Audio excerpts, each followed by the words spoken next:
In the last couple of videos, we discussed the potential importance of maintaining your lean body mass while losing weight to help prevent weight regain in the long run. And I mentioned one of the aspects of doing this is to consume sufficient amounts of protein. So how much protein should you consume for muscle growth? And does this change with obesity or when losing weight? That is what we are going to explore in this video. Higher protein intake is often touted to be helpful for treating obesity as it increases satiety and the thermic effect of feeding, though as we discussed previously, this latter factor may not be that influential in the grand scheme of things. However, a third benefit is the fact that dietary protein is the main nutritional stimulus for muscle protein synthesis, which is a key driver for muscle growth and retention when gaining or losing weight. This effect can be assessed indirectly by evaluating changes in lean body mass with different levels of protein intake.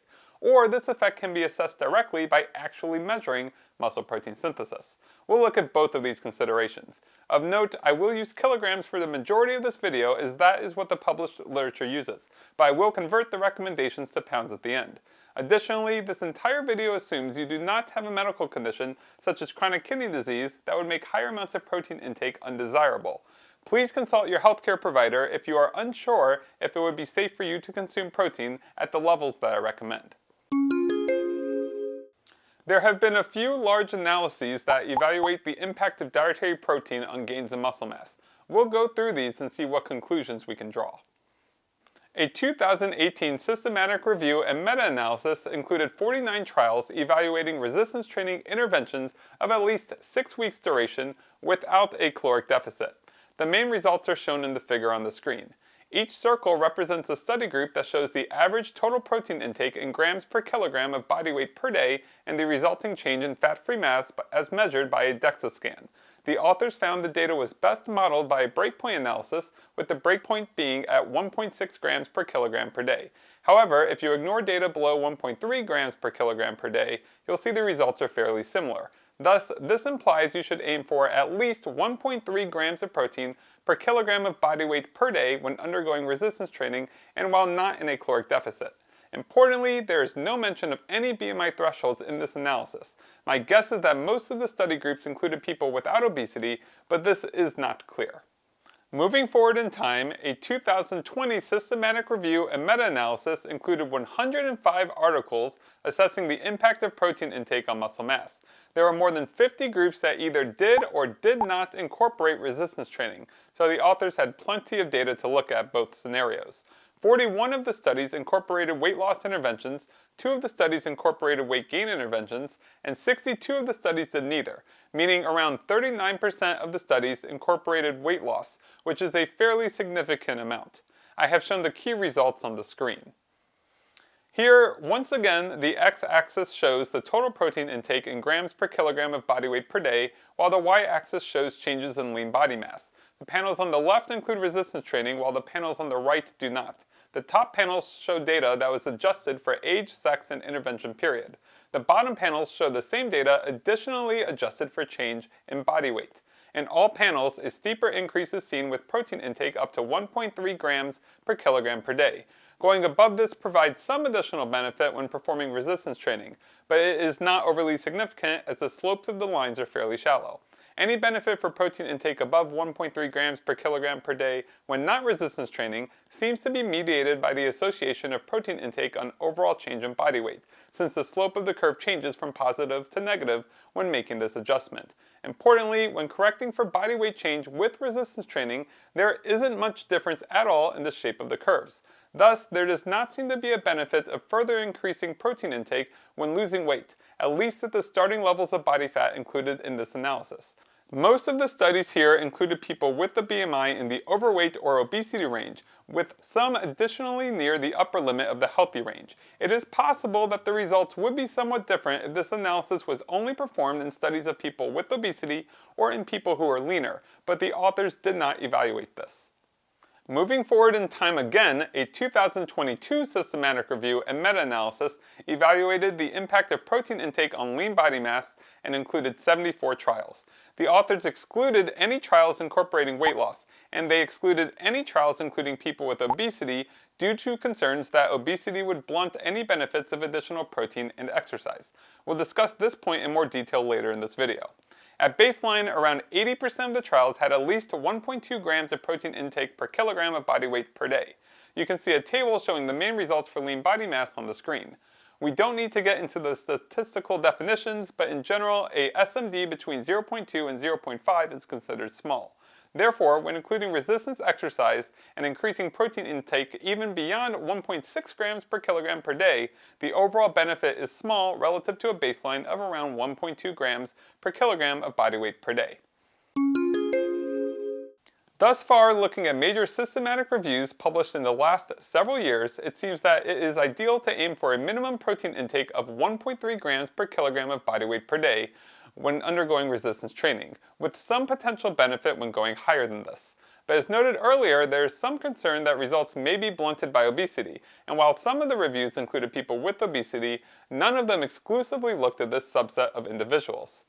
Thankfully, a 2019 review specifically evaluated how obesity may alter the muscle protein synthetic response to nutrition and exercise, and a subsequent 2021 review with some of the same authors revisited this topic. The reviews are available for free if anyone wants to read them in full, but I'll highlight some of the key findings here. The authors note that muscle protein synthesis is actually a combination of different protein components within muscle, and you can see a figure on my right from a separate review depicting the relevant amounts of the different protein components if curious. The primary component relevant for skeletal muscle hypertrophy long-term is the myofibrillar component, as this comprises the contractile tissue. The literature is mixed, but some of it is displayed on the screen. In general, it seems that obesity does not impart any consistent negative effect on any of the various muscle protein synthesis components at baseline. Some, but not all studies, do find some impairment in postprandial muscle protein synthesis, which would be in response to protein ingestion, and this particularly applies to the myofibrillar component that we care about the most. While undesirable, some studies do not find any difference between people with and without obesity, and some of the data indicates this is mitigated with higher protein intake as well as resistance training, but the studies are too few and too small to generate any concrete recommendations. The authors state that they believe aiming for protein intake of at least 1.2 grams per kilogram of body weight daily would be worthwhile, and perhaps higher amounts of protein would be warranted for people with obesity engaging in high volumes of exercise.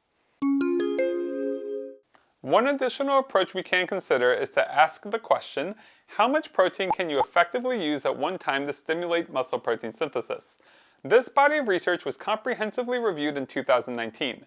This review is also freely available and a great read for anyone interested in learning more about this topic, but I will summarize the more pertinent points. The author reviewed much of the literature looking at studies of young adult males on average weighing less than 100 kilograms to evaluate to what degree different quantities of protein intake after exercise increases the myofibrillar protein synthesis rate.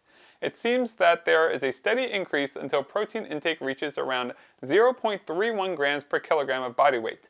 Accounting for around a 25% variance in individual response, this will yield a maximum benefit at 0.38 grams per kilogram of body weight for almost all individuals. For the groups that were studied, this corresponds to around 25 grams of protein per meal, increasing to around 30 grams of protein per meal when accounting for individual variance. The author noted that only males have been studied adequately, but the various literature available comparing males to females implies that similar results would likely be seen with females as well. While these studies generally did not include people with obesity, the author notes that any concern for a decreased muscle protein synthesis response with obesity may be mitigated by the fact that people with obesity will consume higher total amounts of protein when they base their consumption on a target determined by their own body weight. Overall, the literature generally suggests that for individuals with a BMI in the healthy or overweight range attempting to build muscle, it is ideal to aim for at least 1.3 grams of protein per kilogram of body weight per day, which comes to roughly 0.6 grams per pound of body weight per day. There may be some benefit for going above this, but the published literature suggests this benefit will be small. On a per meal basis, aiming for 0.31 grams per kilogram or 0.14 grams per pound may be desirable. Of note, 4 meals per day of 0.31 grams per kilogram would come to around 1.3 grams per kilogram for a full day. When considering active weight loss, the one review that included a significant number of studies with a weight loss component found that this did not make much of a difference. That review primarily included studies of people with a BMI in the overweight and obesity range and secondarily near the upper limit of the healthy range. It is quite possible that individuals who are already quite lean and engaging in weight loss, such as people competing in physique competitions, would benefit from higher amounts of protein intake, as some evidence has indicated this, but that's a distinct topic altogether. Thus, as a quick example, if you weigh 75 kilograms, or roughly 165 pounds, you would want to aim for roughly 25 grams of protein in each of 4 meals throughout a day. Regarding people with obesity, some but not all of the evidence implies there will be a blunted muscle protein synthesis response. However, none of the reviews discussing this presented significant evidence that consuming even higher amounts of protein will fix or restore the muscle protein synthesis to the rates experienced by leaner individuals. Thus, I have not come across any evidence to suggest that people with obesity should actually consume considerably higher amounts of protein than leaner individuals, as the studies evaluating protein intake on a per meal basis generally found maximal benefit at around 25 to 30 grams of protein per meal, potentially going up to 38 grams when accounting for individual variability. I think aiming for 30 grams of protein per meal in each of 4 meals throughout the day will yield the vast majority of the benefit most people with obesity are likely going to achieve with protein intake when attempting to lose weight. If you want to go higher, up to 40 grams per meal for the potentially small additional benefit regarding lean body mass retention, or for the potential satiety benefits you may experience, that should be fine to do. But it is worth considering if there may be any significant health risks with higher amounts of protein intake. And that sounds like a great topic to explore in the next video. I hope you all found this video informative, and I will see you in the next one. Goodbye.